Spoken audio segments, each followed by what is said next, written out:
injustice around them and speak to make it right.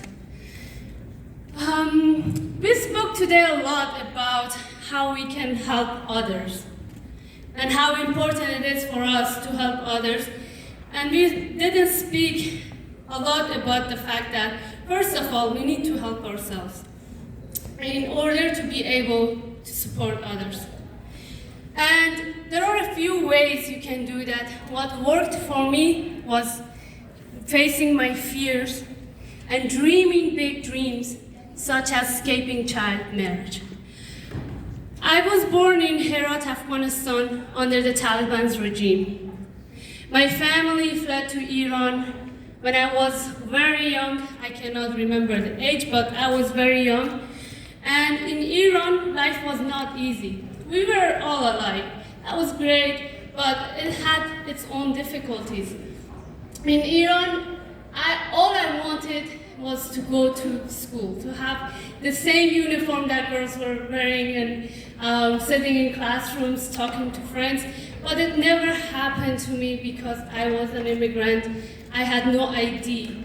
So I was treated differently. So that was the beginning of seeing and experiencing injustice around me and my friends.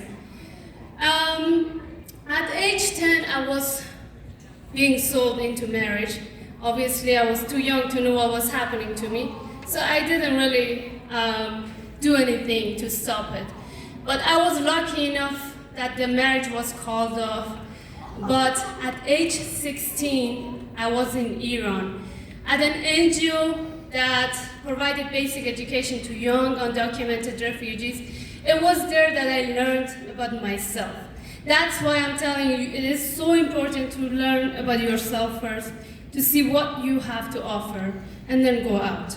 So in that community, at the NGO, I learned about music. I'm Muslim, and in my family, they're very conservative. Music was haram. I shouldn't have even think about it. So that was very, very controversial for me to choose to learn more about music. And sometimes when my brothers were out, I would go to the NGO, learn how to read and write and other stuff because they wouldn't let me to go to school. Something that you guys all have the opportunity today. You all have the opportunity to go to school while 200 million, more than 200 million individuals are not able to go to school. They don't have access to education. So I'm very privileged and happy today that I have the same opportunity that you all have. And I hope that you really think about opportunities that you have and do your best to use it the best way. So at the NGO, when I turned 16, my family, my mom came from Afghanistan and said, we have to go back to Afghanistan because there's another man is waiting for you to marry you. First of all, don't think that my mom was evil or my family. They loved me so much, they love me. But this was something that my mom learned from her family, from her grandparents, because she was married at age 12. At age 12.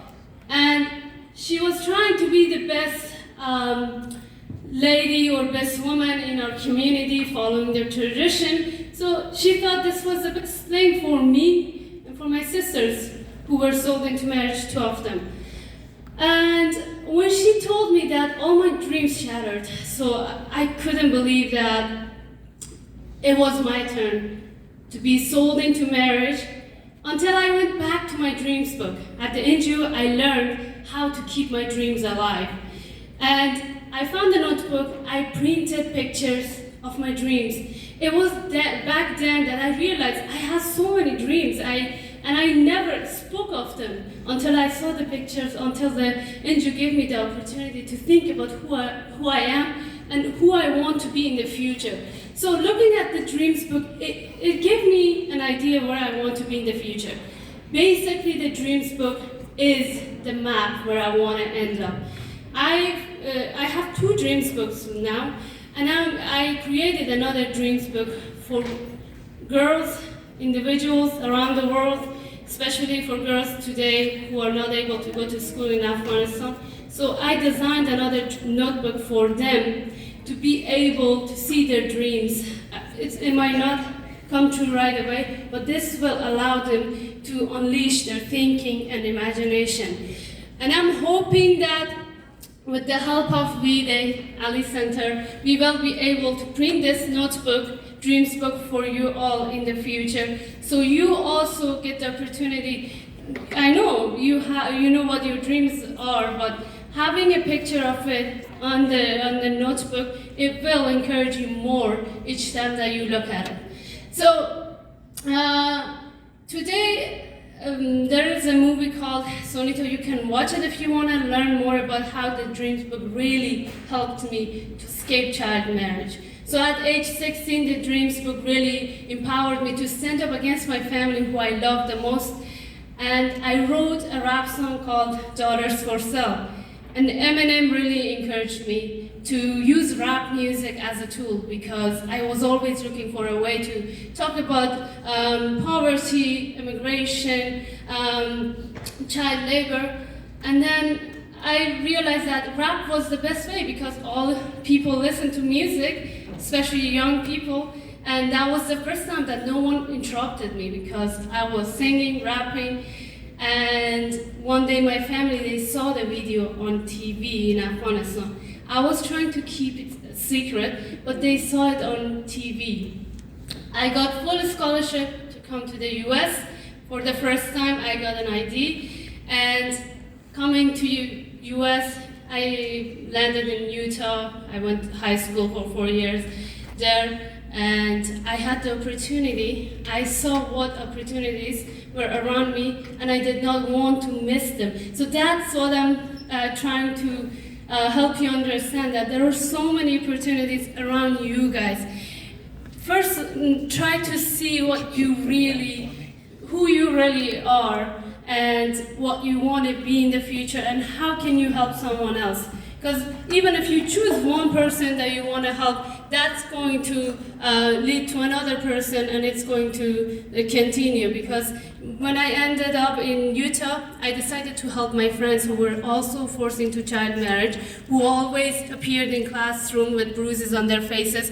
So I tried to help them. One of them escaped child marriage, and today she's in college. And she also encouraged our other friends. When I saw this circle, when I saw the positivity going around, spreading, I decided to continue using my story, which is not easy to share your story, which you went through pain, but I use it because I see that people, when they hear it, they want to take action, because we start with one person and then we help other people as well. So today, I just want you, when you're done with all of this, when you go home, don't forget about all these encouragement words that you heard. Don't forget about the stories. Don't forget about the fact that you can actually make a change. As long as you believe in yourself, and as long as you see the little changes that you make, it doesn't have to be, you don't need to change the world all alone, because you can't. And working like this community, working together, it's going to change so many lives. You might not see it, but